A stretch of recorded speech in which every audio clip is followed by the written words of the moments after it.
तारों की ख्वाहिश। कक्षा नौजेड के बच्चे हमेशा से ही शरारती, होशियार और जिज्ञासु थे।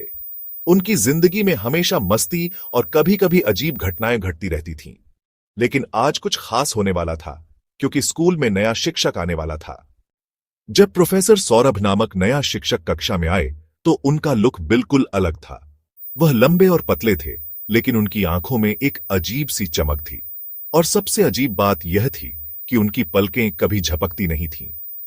प्रोफेसर सौरभ ने बच्चों को एक दिन कहा, तुम्हारे असाइनमेंट की शुरुआत कुछ अलग होगी। मैं तुम्हें तारों की दिशा में तुम्हारा रास्ता दिखाऊंगा।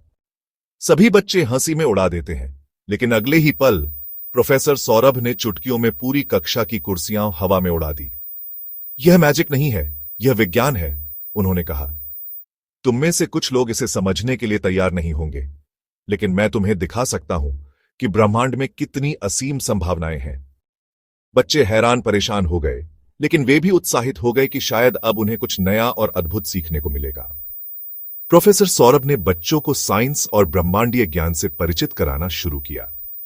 उसने उन्हें बताया कि हम अकेले नहीं हैं इस ब्रह्मांड में, और हर तारा किसी की ख्वाहिश का प्रतीक है।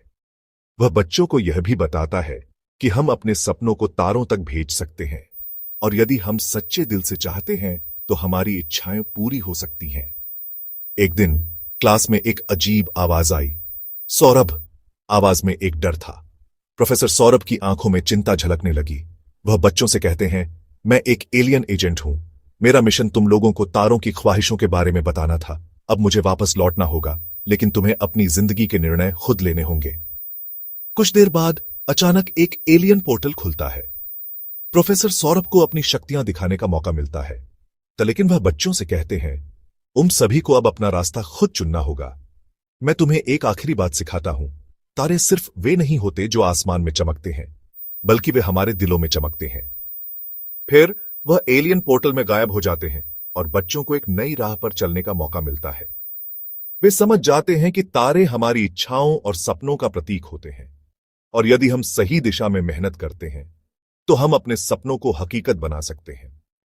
बच्चे अपने सपनों को पूरा करने के लिए एकजुट होते हैं और मिलकर यह प्रण लेते हैं कि एक दिन वे अंतरिक्ष में यात्रा करेंगे और किसी दिन उन तारों तक पहुंचेंगे जो उनके दिलों में चमक रहे थे।